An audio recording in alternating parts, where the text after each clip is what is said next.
आज हमारा इस चैप्टर का सबसे लास्ट टॉपिक होने वाला है जिसका नाम है challenges to free and fair elections. देखिए, हमारा कंट्री एक डेमोक्रेटिक कंट्री है, इस चीज़ से आप एग्री करते हैं, है ना।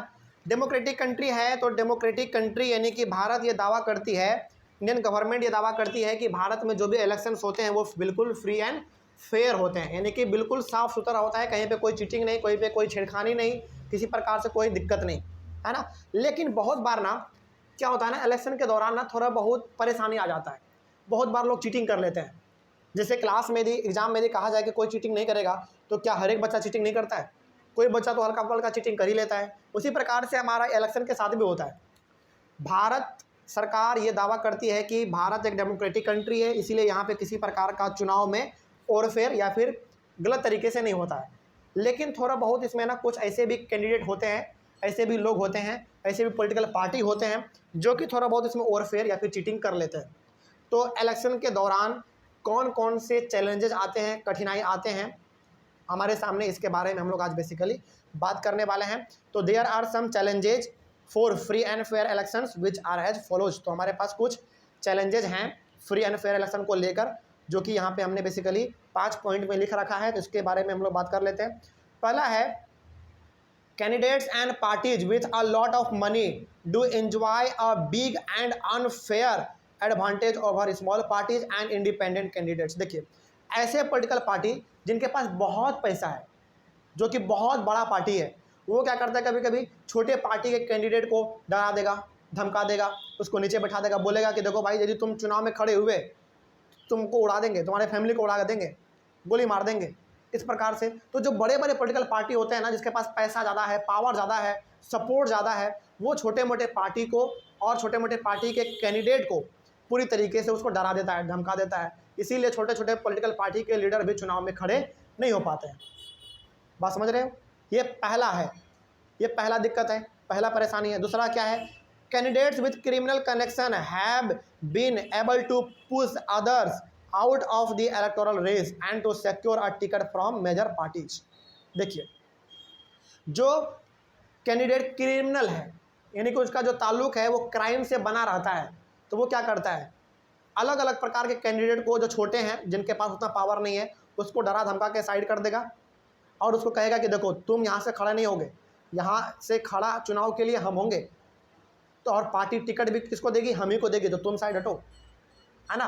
तो चुनाव को जीतने के लिए, फलाने जगह से चुनाव को लड़ने के लिए भी हमारे जो क्रिमिनल माइंडेड लोग हैं वो लोगों को डरा धमका के साइड कर देते हैं और खुद वो चुनाव में खड़े हो जाते हैं और पार्टी से टिकट ले लेते हैं, चुनाव को वहाँ से लड़ लेते हैं, ठीक है। और पार्टी भी जानबूझ के उसी लोगों को टिकट देती है जो कि क्रिमिनल है, जिनका दबदबा अपने एरिया में ज़्यादा है, क्योंकि उसको वोट अचीव करना है भाई। चाहे वोट आप प्यार से अचीव कीजिए या फिर डरा धमका के अचीव कीजिए, है ना, यही बात है। ये तो दूसरा हो गया। तीसरा क्या है, तीसरा है, some families tend to dominate political parties, tickets are distributed to relative from these families. बहुत बार ऐसा होता है ना कि कोई पॉलिटिकल पार्टी का जो लीडर होता है, उस लीडर क्या करते हैं, वो लीडर क्या करते हैं, बेसिकली अपने ही फैमिली मेम्बर को अलग अलग जगहों से कैंडिडेट बना के चुनाव को लड़वा लेता है कि नहीं। इसका मतलब ये हो गया कि कोई एक बड़ा सा पॉलिटिकल पार्टी है और उस बड़े से पॉलिटिकल पार्टी का कोई एक बड़ा लीडर है, वो क्या करेगा, वो लीडर ये करेगा कि उसके फैमिली मेंबर में जो भी आदमी है जो एलिजिबल है, उसको वो टिकट दे देगा, उसको परमिशन दे देगा कि भाई तुम इस जगह से चुनाव लड़ो हमारे पार्टी के बिहाफ में। किसी दूसरे को वो टिकट नहीं देगा, मतलब कि किसी दूसरे को परमिशन नहीं देगा। तो ऐसा भी होता है बहुत बार। ऐसा बेसिकली इसलिए होता है क्योंकि वो चाहता है कि इस पार्टी का जो पूरा का पूरा दबदबा है वो हमारे फैमिली मेम्बर के पास ही रहे, कंट्रोल जो है वो हमारे फैमिली मेम्बर के पास ही रहे। इसीलिए वो किसी दूसरे अनजान आदमी को टिकट नहीं देता है, उसको परमिशन भी नहीं देता है कि तुम वहाँ से चुनाव को लड़ लेना हमारे पार्टी के बिहाफ में, ऐसा वो कभी नहीं करता है, ठीक है। तो ये भी चीज़ हमारा कभी कभी हो जाता है। चौथा चीज़ ये है कि in elections there is very little choice to ordinary citizen, यानी कि चुनाव के वक्त आम आदमी के पास बहुत ही कम चॉइस होता है। चॉइस इसलिए कम होता है क्योंकि वही लोग चुनाव में खड़े होते हैं अक्सर जिसको हम लोग पसंद नहीं करते हैं। एग्जाम्पल के तौर पे मान लीजिए कि कोई एक आदमी है जो कि जिसका कनेक्शन जो है क्राइम से रहता है और पार्टी ने उसी को उस जगह से इलेक्शन के लिए खड़ा किया है, तो क्या कभी भी हम लोग उस कैंडिडेट को वोट देंगे? नहीं देंगे। यानी कि जो आदमी क्रिमिनल है और जो हमारे लिए एक कैंडिडेट के रूप में सामने आया है, क्या हम उसको वोट देंगे? नहीं देंगे, क्योंकि वो क्रिमिनल है भाई, है ना। तो हमारे पास कोई दूसरा चॉइस नहीं बचता है, और दूसरा कोई कैंडिडेट भी नहीं है। दूसरा कैंडिडेट क्यों नहीं है? दूसरा कैंडिडेट हमारे सामने क्यों नहीं है? क्योंकि उस क्रिमिनल वाले कैंडिडेट ने उसको डरा धमका के बैठा दिया है। तो हमारे पास कोई चॉइस ही नहीं है, तो हम लोगों को मजबूरन उसको वोट देना पड़ता है।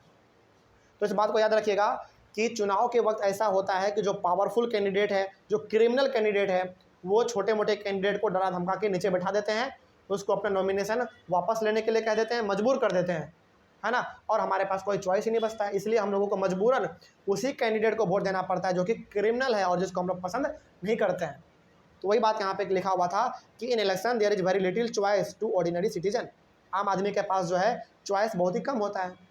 ठीक है, आगे बढ़ते हैं। 5वें नंबर में है smaller parties and independent candidates. अच्छा, इंडिपेंडेंट कैंडिडेट्स का मतलब वो कैंडिडेट जो कि किसी पार्टी से बिलोंग नहीं करता है लेकिन फिर भी वो चुनाव को लड़ता है, उसको हम लोग कहते हैं इंडिपेंडेंट कैंडिडेट, और हिंदी में हम लोग उसको कहते हैं निर्दलीय, निर्दलीय चुनाव लड़ना। ठीक है, तो smaller parties and independent candidates suffer a huge disadvantage compare to bigger parties. तो इस वजह से हम लोग कह सकते हैं कि इलेक्शन के दौरान, खास करके इलेक्शन के दौरान, जो हमारे स्मॉलर पार्टी हैं, छोटे मोटे पार्टी हैं, या फिर जो हमारे इंडिपेंडेंट कैंडिडेट है, उसको उतना ज़्यादा वैल्यू नहीं दिया जाता है। किसके द्वारा? बड़े बड़े पॉलिटिकल पार्टी के द्वारा, बड़े बड़े पॉलिटिकल लीडर के द्वारा, कैंडिडेट के द्वारा डरा धमका के बैठा देगा, डरा देगा कि यदि तुम चुनाव में खड़ा हुआ तो तुम्हारे फैमिली को उड़ा देंगे, तुम्हारे घर में बम लगा देंगे, इस प्रकार से। तो बेचारा चुपचाप बैठ जाता है, क्योंकि हर किसी को अपना फैमिली प्यारा है ना। तो ये बात है, और यही पांचों चैलेंजेस, खास करके, हालांकि चैलेंजेस तो और भी हैं, लेकिन ये 5 मेन चैलेंजेस हैं जो कि एक फ्री और फेयर इलेक्शन करवाने के वक्त हमारे सामने आते हैं। ठीक है, और इनमें सबसे ज़्यादा परेशानी किसको होता है? स्मॉलर पार्टीज़ को और स्मॉलर कैंडिडेट को, यानी कि इंडिपेंडेंट कैंडिडेट को। सबसे ज़्यादा यही दो लोगों को परेशानी होता है। और सबसे ज़्यादा फायदा किसको होता है? बड़े पॉलिटिकल पार्टी को, और ऐसे कैंडिडेट जो कि क्रिमिनल हैं, जिसके पास पैसा ज़्यादा है। ठीक है, तो इसी के साथ जो है, और इसी वीडियो के साथ, इसी क्लास के साथ और इसी टॉपिक के साथ हमारा ये चैप्टर पूरी तरीके से ख़त्म होता है।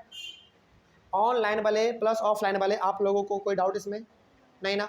ऑनलाइन वाले आप लोगों को कहीं पर भी इस चैप्टर में कोई भी डाउट रहा हो तो आप बेझिझक एक बार कमेंट कीजिएगा, और अगले वाले क्लास में हम लोग एक नए चैप्टर को स्टार्ट करेंगे। तब तक के लिए thank you very much and have a nice day, और मिलते हैं अगले वाले क्लास में एक नए चैप्टर के साथ।